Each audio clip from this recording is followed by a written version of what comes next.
let's construct an angle bisector. So let's create any old angle. Sometimes the angles are labeled with an A, B, and C. We'll do one that's like that and one that doesn't have any labels. So to bisect an angle, what we do is we create just an arc that intersects both rays.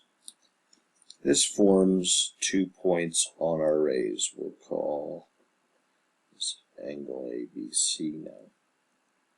And if you keep your compass the same, you can then make another arc in the interior, one from A and one from C. And like magic, that point of intersection is exactly the angle bisector. Now, like most things in math, they seem sometimes a little like that math magic. We do them, we're not sure why they work. So let me just fill in a few more things here. If you remember, when we made the first arc, we made A and C, and they were the same distance away. We kept our compass the same, and we made an arc from A and an arc from C. That means those distances were the same. And that forms a rhombus.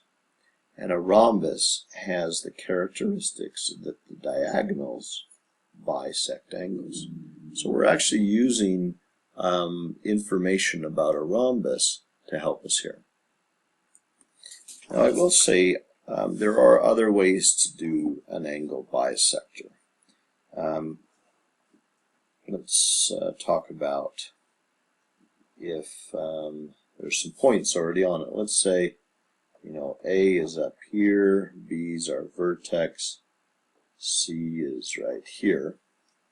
Some students think that they have to use these points to make it work. In other words, that they have to use this C or have to use this A or whatever. That's not true. Again, you can ignore those things and just simply you need 2 equal locations. So I just ignore them and create 2 new ones.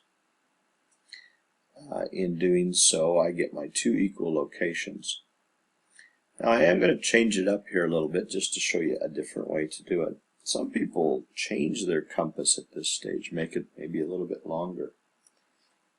So I'm going to do that, and I'm going to create a mark from my location here and my location here. And what I did there is I bisected it again.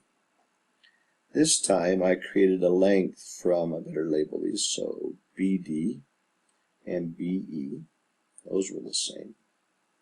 Then I changed my compass. That's kind of weird. Why would I change my compass? So maybe this is 4 dashes long, and this is 4 dashes long.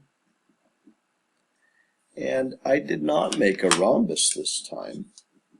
I made a kite.